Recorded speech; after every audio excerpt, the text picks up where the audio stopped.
look like reptilians. They look like human form with a reptilian head and hands and feet holding a human baby. That was the god and goddess of Sumer. Now, reptilians have copper-based blood. What do humans have? Iron-based blood. What color is iron when it oxidizes? Red or brownish red. What color is copper when it oxidizes? Green and blue, blue-green. And so, when the reptilians hybridized the certain humans in Sumer, and those became the leaders, they were called the blue bloods. Because the blue bloods had copper-based blood, and when they oxidized or bled, it looked blue-green. So all the elite and all of the goddesses and priests were called blue bloods. That's where the term comes from. That's where the title of my book comes from. Those then spread out, or actually became Babylon. The Babylonians moved to Khazar, which is in the Caucasus Mountains of what is now Russia. And the Caucasus Mountains gives you the name Caucasian. That's where Caucasian people are supposed to have originated. But they are the descendants of Sumer, the Khazars. Now, interestingly enough, last year a university in Italy did a test of 800 European men, genetic tests. 80% of them came back with ancestry to Khazar, or no matter what country they were from.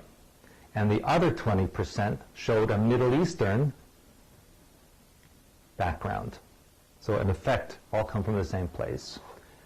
The Khazar spread out into Asia and Europe and the Middle East, bringing their reptilian-like religion with them.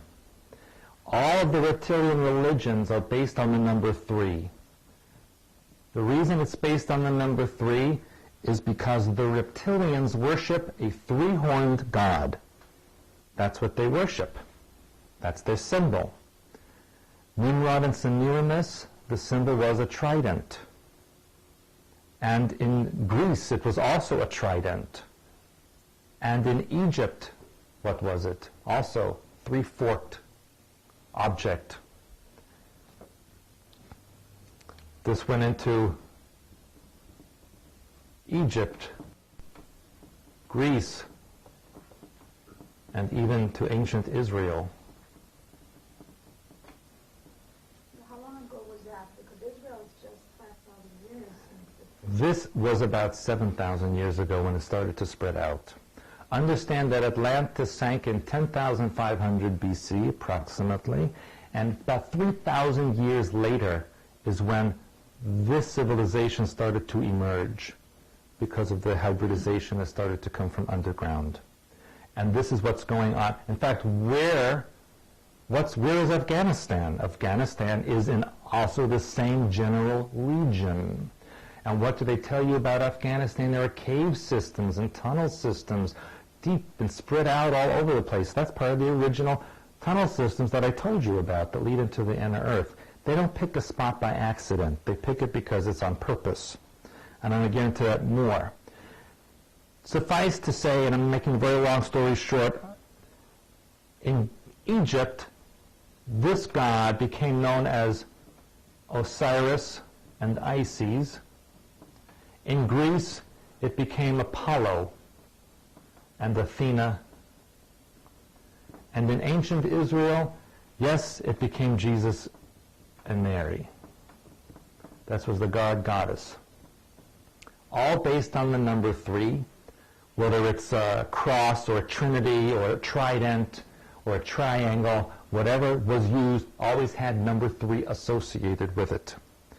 And we're seeing that more and more in modern times. In fact, when your president, which I'm sure you all voted for him, when he took office after that fake election, what did he give everybody as a little symbol when he took office, a little three-horned god.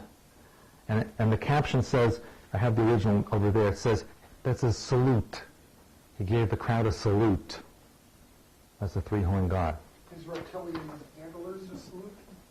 He is a reptilian. He's a shapeshifter. I didn't get to that part yet. And, there's other thing here I want to show you.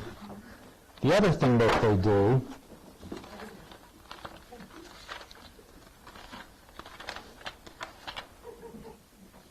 here it is. I don't know if you can see it very clearly, but Clinton did this also in his inauguration. It's called the Devil's Salute. They go like this. This is the horns of the devil. This is the face of the devil. And they go like that. And this is Clinton here doing that. And if you go through every inauguration, there's a picture of every one of the presidents doing this. Every single one of them. And in fact, Prince William, was it? When he was in South America, and he was showing how humble he was. He was on somebody's yacht, I think, scrubbing a toilet bowl.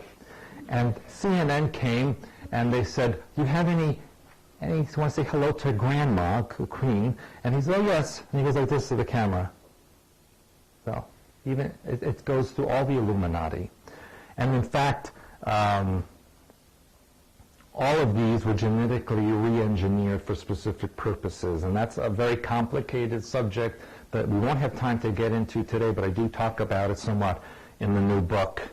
You should also be aware that the name Jesus is not the original name. That came centuries later. The original name of the person was Emmanuel, and Emmanuel claimed, because he didn't die on the cross, that whole thing was a staged, set-up situation, the crucifixion. And in fact, in 1963, there was a Palestinian professor who, in Jerusalem, uncovered by a church resin-encased cylinders, and when he opened them up, they had parchment that hadn't been opened in over 2,000 years. And it was written in Aramaic. And he translated those parchments, and apparently had been written by a man who claimed to be the son of Emmanuel. And in those documents it said that Emmanuel married Mary Magdalene and had three children with her, and staged the crucifixion, and was drugged, put up on the cross, taken down, antidote given, and he and the oldest son were sent to India, where his grave can be seen to this very day. If you go to India, to the province of Kashmir, to the city of Srinagar, you will see in the cemetery a grave that says, in that local language, here is the grave of Emmanuel of Israel. And next to the grave is his mother, Mary, or actually her name was Miriam, not Mary. And so on its tombstone it said he lived to be 117. And I think Mary was 90-something when she passed away. I don't remember that part.